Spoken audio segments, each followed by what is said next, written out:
நான் என்ன கஷ்டப்படுறேன்னு எனக்கு மட்டும்தான் தெரியும். நீ ஏன் இடத்துக்கு வந்து உட்காந்து நீ ராவா கமெண்ட் அடிச்சுட்டு போயிடுவேன். ஆனா அந்த கமெண்ட்டுக்கான வழி உனக்கு என்னன்னு தெரியுமா? உனக்கு அது வந்தாதான் தெரியும் இல்லையா? சோ அதனால எனக்கு இதை பத்தி கவலை கிடையாது. ஒரு பீரியட்ல இருந்துச்சு, ஒரு மாதிரி என்னடா இப்படி இருக்கு அப்படி இப்படின்ட்டு டிஜெக்டடா இருந்தேன். தூக்கி போடு, உனக்குன்னு ஒரு லைஃப் இருக்கு, வரும். சிகப்பு ரோஜாக்கள் நான் எப்போ வந்து அது கையில எடுத்தாலும் வந்து எனக்கு ஒரு தடங்கள் வந்துகிட்டே இருந்துச்சு. அந்த ஸ்கிரிப்ட் நான் முடிச்சு ஆக்சுவலா 13 வருஷம் ஆச்சு.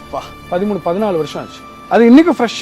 இப்ப நான் அந்த படம் எடுத்தாலும் ஃப்ரெஷ்ஷா தான் இருக்கும். அது என்ன காரணம்னு தெரியல. அது எப்ப நான் வந்து அது சிகப்பு ரோஜாக்கள் அப்படின்னு நான் அதை டச் பண்ணாலே ஒரு ஜிங்க்ஸ் மாதிரி. அதனால அதை அப்படியே தூக்கி ஓரம் வச்சுட்டேன். ஓகே, பட் அது உங்களுக்கு அது ரெடியா தான் இருக்கு எப்பவுமே. அது உங்களுடைய கதைன்றதால அது அப்படியே தான் இருக்கு. நான் போனா அதை எடுக்கலாம், அது பண்ணுவேன். ஆனா எனக்கு அதுக்கான இது காலம் வரணும், அதுக்கான டைம் வரும். அவர் சப்போர்ட் இல்லாம நான் சர்வைவே பண்ணிருக்க முடியாது. நான் என்னைக்கோ பைத்தியக்காரன் இருக்கேன்.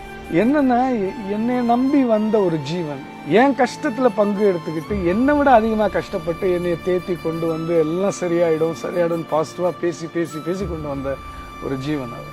அதே மாதிரி என் குழந்தைங்க ரெண்டும். சார், இப்போவும் எனக்கு தெரிஞ்ச என்னதான் இப்போ மேபி நீங்கள் நிறைய படங்கள் இப்போ நடிக்கலனாலும் மேபி நான் சொல்றது அந்த ஒரு பெரிய ஒரு கேப் எடுத்துக்கிட்டீங்களே, பட் அதுக்கு முன்னாடி நடித்த படங்களாக இருக்கட்டும், இந்த வருஷம் எல்லாம் வசந்தம், அது போன்ற படங்கள் வந்து இப்போ வரைக்கும் ஒரு பிஞ்ச் வாட்சிங் மூவி தான். டிவியில் எப்போ பார்த்தாலும் அந்த படத்துக்குன்னு ஒரு தனி ஒரு ஃபேன் ஃபாலோவிங் இருக்குது. அதுதான் இப்போ தாஜ்மஹாலே நிறைய பேருக்கு ரொம்ப ஃபேவரட்டான ஒரு படம் தான். அந்த டைமில் ஒரு பெருசாக ரிசல்ட். அதுக்காக உங்களுக்கு அது எப்படி இருந்துச்சு? அதுக்கப்புறம் இப்போ மக்கள்லாம் சொல்லுவாங்களே எப்பாச்சும் பார்க்கும்போது அந்த பாட்டு எங்கே அந்த வெண்ணிலாம். ஆமாம், இன்னைக்கும் வந்து 2 பாடல்கள் தான் சொல்கிறாங்க, திருப்பாச்சி அருவாலையும் எங்க அந்த வெண்ணிலா வந்தா. சோ அது பெருமையா தான் இருக்கு. ஆமா, ஒரு ரெகக்னிஷன் கிடைக்குது இல்ல பப்ளிக்ல. சோ அது வரைக்கும் I am happy. Okay okay. So இப்போ உங்களுக்கு டைரக்டராக மாறினும் போது இப்போ நிறைய விதமான சேலஞ்சஸ்லாம் இருக்கலாம். ஆட்டோமேட்டிக்காக எப்படி ஒரு நடிகராக இருக்கும்போது ஓகே இவ்வளோ இப்போ டைரக்டரோட பையன் என்ன ஆக போகிறோம் போது ஆப்வியஸாக டைரக்ஷன் வரும்போது அந்த கம்பேரிசன் தான். ஒரு கட்டத்தில் உங்களுக்கு அது ரொம்ப கிளியராக இருப்பீங்களா? இந்த கம்பேரிசன், மற்றவங்க சொல்கிறது, கிரிட்டிக்ஸ், ரிவ்யூ, இது எல்லாத்தையும் ஒதுக்கி வைப்போம். இது நம்மளுடைய வாழ்க்கை, நம்ம வாழ்வோம். ஸோ அந்த ஒரு விஷயம் உங்களுக்கு எப்போ தோண ஆரம்பிச்சது? அது ரொம்ப நாளாகவே இருந்துச்சு. இப்போ ஒன்றும் இல்லை எனக்கு இது. நான் வந்து கிட்டத்தட்ட 18 வருஷம் போராட்டம் டைரக்ஷன். போய் பிச்சின் பண்ணாத கம்பெனி கிடையாது, ஸ்கிரிப்ட்ஸை நான் போய் வந்து கேட்காத இடம் கிடையாது. பட் சினிமாவை பொறுத்த வரைக்கும் 2 விஷயம் இருக்கு, டைம், லக். ஓகேவா? எனக்கு இப்போ லக் ஒர்க் அவுட் ஆயிருக்கு. படம் ரிலீஸ் ஆனா டைம் ஒர்க் அவுட் ஆகும், அந்த நம்பிக்கை. But I hate a belief, கண்டிப்பா I will become a director one day. Okay okay okay. அது மனசுக்குள்ளேயே இருந்துகிட்டே இருந்துச்சு.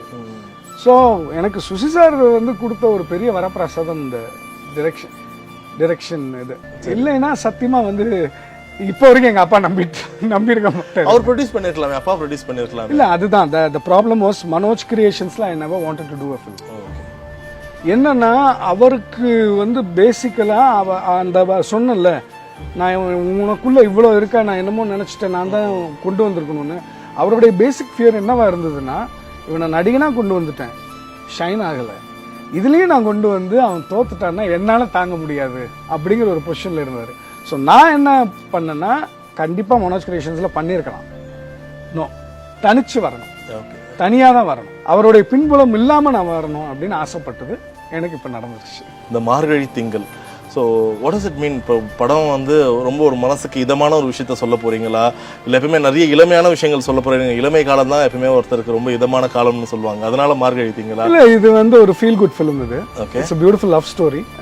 எப்படின்னா இந்த காலம் இல்லாமல் கொஞ்சம் ஒரு 2000 2003 அந்த பீரியட்ல நடக்கிற மாதிரி ஒரு கதை இது. ஒரு மென்மையான ஒரு காதல். என்னன்னா ஒரு சின்ன மெசேஜும் சொல்லியிருப்பேன்.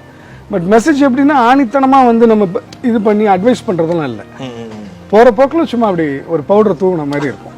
பட் ஒவ்வொருத்தவங்களுக்கும் இந்த படம் ரிலேட் ஆகும்.